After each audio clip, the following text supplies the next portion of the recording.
Until just a few weeks ago, the Islamic Republic believed it had complete control over the Middle East.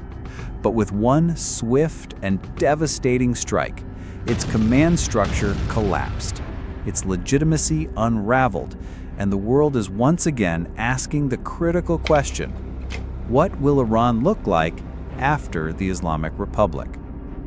Over more than 4 decades, the Islamic Republic has faced numerous crises: an 8-year war with Iraq, heavy sanctions, nationwide protests, internal assassinations, and power struggles within the regime. Yet the defining trait of this government has been its ability to regenerate itself from within these crises. However, many analysts now speak of a scenario in which this regime collapses. In 2022, the death of Mahsa Amini and the rise of the Woman Life Freedom movement unleashed a wave of civil disobedience that extended beyond the urban middle class. These protests erupted at a time when the regime's power structure had already begun to lose cohesion. Rifts between the security apparatus, the Supreme Leader's office, and military institutions had become increasingly visible. Just 1 week after Israel's massive surprise offensive, Iran finds itself in a state of profound shock.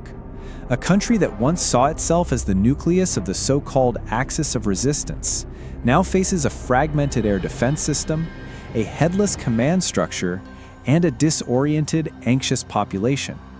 Air defense systems once touted as symbols of deterrence failed embarrassingly in the face of Israel's missile and drone barrage. Command centers were annihilated, and the military chain of command disintegrated. But Israel's blow was not confined to Iranian soil.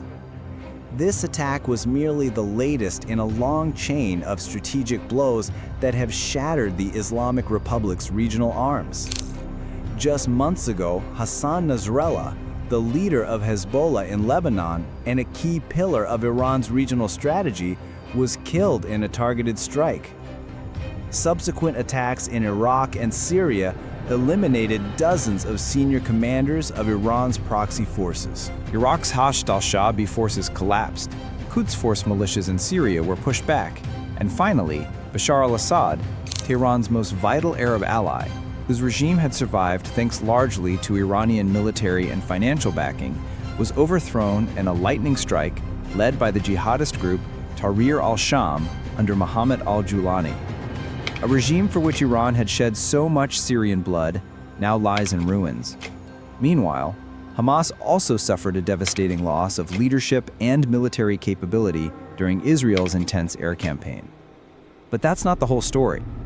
Behind the scenes, Israel is pursuing a far more ambitious objective: to sever the head of the snake. In plain terms, the assassination of Ayatollah Ali Khamenei. Khamenei, now in his 80s, is the only figure still holding the fragile state structure together. Yet vital organs of the regime are in disarray. The Revolutionary Guard has lost its middle ranks, while the majority of the Iranian population, long disillusioned with the regime, now watches their homeland turn into a battlefield.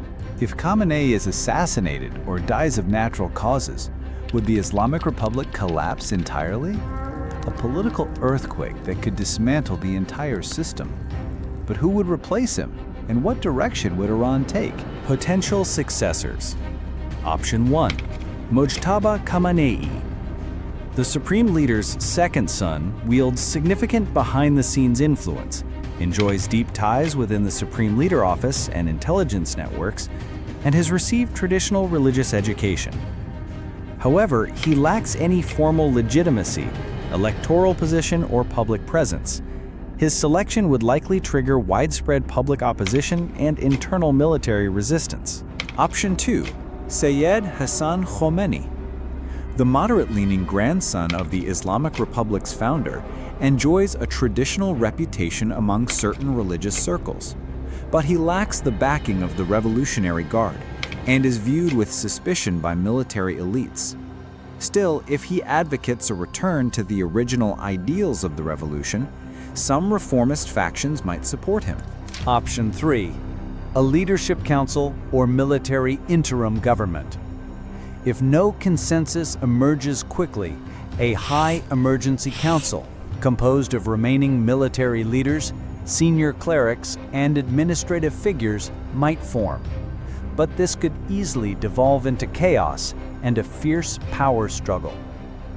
Is there an alternative to the Islamic Republic? If the regime collapses entirely, is there a viable replacement? 1. Reza Pahlavi and the Transition Council. Reza Pahlavi, son of Iran's last monarch, is a prominent figure in the opposition.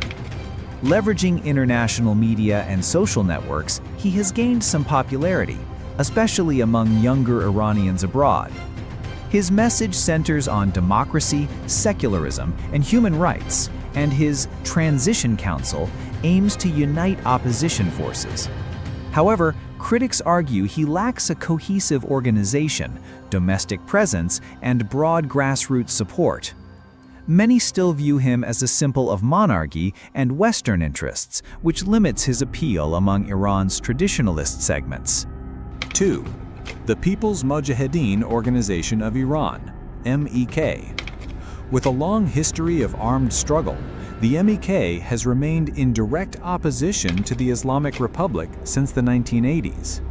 It boasts centralized leadership, organizational discipline, and international political networks. But its past collaboration with Saddam Hussein during the Iran-Iraq War, memories of violence in the 1980s, and cult-like structure have left it with a negative image in the Iranian public. Today, it operates from Albania and maintains ties with political lobbies in the US and Europe. In short, while these three blocs are the most notable exiled opposition players, none are strong enough alone to fill the power vacuum. Iran's post-regime future may require a coalition, but only if they can overcome deep divisions and earn the trust of the Iranian public. A power vacuum in Iran would not only trigger internal crises, but also invite historic opportunities for neighboring countries to expand their influence or even intervene directly under the guise of border security or protecting ethnic and religious minorities. Afghanistan, under Taliban rule and facing its own legitimacy and economic woes, may exploit the rhetoric of Greater Khorasan to provoke Sunni unrest in eastern Iran. The Haqqani network, in particular, harbors long-standing hostility toward Iran's sectarian policies. Azerbaijan, aligned with Turkey and Israel, might energize pan-Turkic movements in Iran's northwest. Though officially denied, the dream of a united Azerbaijan is widely propagated online among Turkish nationalists. Turkey, with its experience of military interventions in Syria and Iraq, may seize the opportunity to enter Iran's Kurdish regions under the pretext of fighting the PKK. A temporary buffer zone along Iran's western borders is no longer unthinkable. Saudi Arabia and the UAE have long eyed Iran's oil-rich Khuzestan region. Arab separatist groups there have received media and financial support from Gulf states. In a lawless environment, they may declare autonomy or even independence. And this is just the beginning. Central collapse would plant the seeds of fragmentation across Iran. Kurds in the west, backed by Iraqi Kurdistan, may seek a Greater Kurdistan. Baloch in the east, led by groups like Jaish el-Adl, would demand an end to religious and ethnic discrimination. Ahwazi Arabs, with a history of oil-related and identity-based protests, may push for Khuzestan's independence. Azeris and Turkmen in the north could threaten border stability with federalist or secessionist leanings. And the global powers, they won't stay silent either.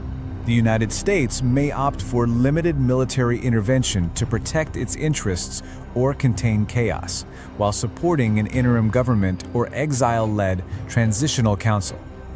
Israel would achieve its ultimate objective, the complete dismantling of the Islamic Republic's military power, and likely continue airstrikes.